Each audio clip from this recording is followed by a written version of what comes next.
I was living in the Tantra ashram, men and women would meet each other in a very beautiful way. And What is beautiful? there was a freedom, there was a friendship. Okay, the men and women we would interact with, there was a friendship there, which when I came back here to the West and became a single person, I didn't find that people were looking for friends. In fact, I found that people found that being in the friend zone was a bad thing. Yeah. Being in the friend zone means I'm not interested in you sexually. And when I was living in the Tantra ashram, friendship meant perhaps we would also be sexual friends. Perhaps, perhaps not, but it was more of a flowing that wasn't considered different. It was considered, I would like to know you as a person and see what's possible with you. Not like I'm gonna decide right off the bat if you are sexual material or not and get to know you afterwards. Without being able to see, without being able to talk, we would sit and feel the energy. And the energy was very distinct with each person. And you could feel when you're blindfolded, is this feel like a friend, a brother, a lover? Do I feel a sexual chemistry? What do I feel? Even with no conversation. With no conversation. Yeah. Okay? And you just would have your body respond. Mm. And then when you would take the blindfolds off, you'd go, I would never know that I would have such a connection with this person. Wow. And everyone fell in love with each other because we're like, oh my gosh, I was misjudging you. I don't know. I have to get in and feel. I have to be able to look in a person's eyes. I have to get to a place where I can share this level of sharing to know if this person and I can bond deeply. Because we want to have this gaze we were having, we want to be able to have this soul connection. So we want soulmates. We want to make love from this place of this. We only did it for 1 minute, but imagine if you're with your beloved and you can hold this gaze and be utterly, completely vulnerable and open. This is what we all want because this is totally nourishing for us. Because in Tantra, the quality of a relationship is not so much how long it lasts as how present are we in this moment together. If we really connect in our eyes and share some love, does it really matter if we never see each other again? Well, we expand the love in our heart and then we see what's possible. Okay. But we're taught to make that decision based on the exterior of the person versus let me as a spiritual person practice being loving at this moment. Just with you and see what happens. Just with you and see how much love I can share with you at this moment. And if we don't want to see each other again, we've at least expanded our capacity to be a loving person in this moment. So dating can become a spiritual path instead of a way to create more separation and more, because most people go in from dating and it's a horrible experience.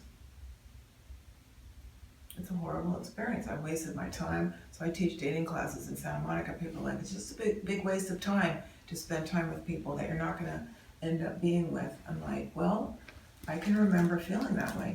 But what if each of those dates was an opportunity to expand my heart to be a more loving person?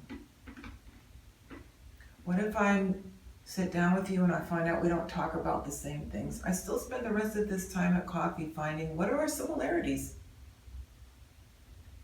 What is so great about you as a person?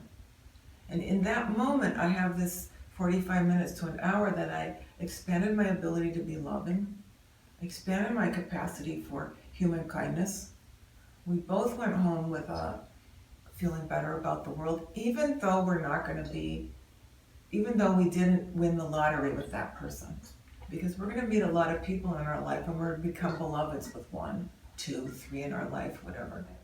So we practice in this process of learning people, so to speak, putting on blindfolds and just feeling how much of a connection can I have with this person.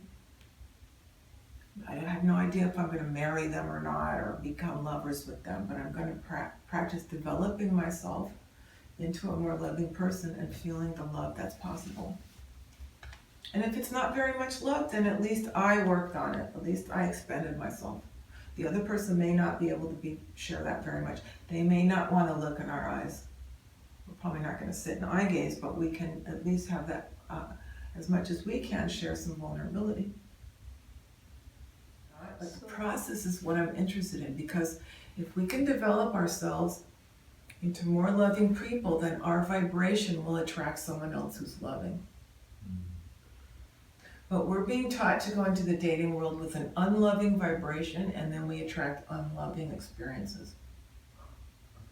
Because we attract what we are. So they teach you to go out to look for love in an unloving way. If you go with the idea that this is a meat market and this is weird, then that's probably the experience you have. But if you go and say, I'm gonna meet some lovely men, and even if tonight I don't hit the jackpot, I learn more about men. Okay, that's right. And I see their sweetness, because, you know, especially as women, we're taught that men don't have hearts and men just want sex, and we have all these things that are wrong about men. And when we learn more about men, we see, oh my gosh, they're so sweet, they're frightened, they're lonely, beautiful beings that until I dated a lot, I really hadn't been able to put a lot of those things aside. So you can see, even if tonight I don't meet the love of my life, I can learn to know more about women, more about love. And the more I increase my own vibration of love, no matter where I go, I'm more likely to magnetically attract someone of love. So before I met Greg, I had to realize I'm not as loving as I need to be, because all the relationships I'd attracted were full of fights and difficulties. And I kept working on my vibration through what I'm trying to teach you, become a more and more loving person, enjoy anyone I went out with. I would have the snap judgment, oh, this one's not gonna work. And I would go, okay, I noticed that. I'm gonna just enjoy this time together and see if we could be friends or anything, or just say goodbye, but at least be more loving. And through this process, I was able to attract a relationship where it's very loving. So the process of dating itself, the way it's taught to us, doesn't attract love.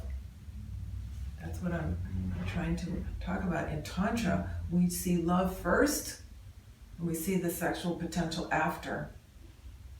Even though it's supposed to be about sex, Tantra is really about love.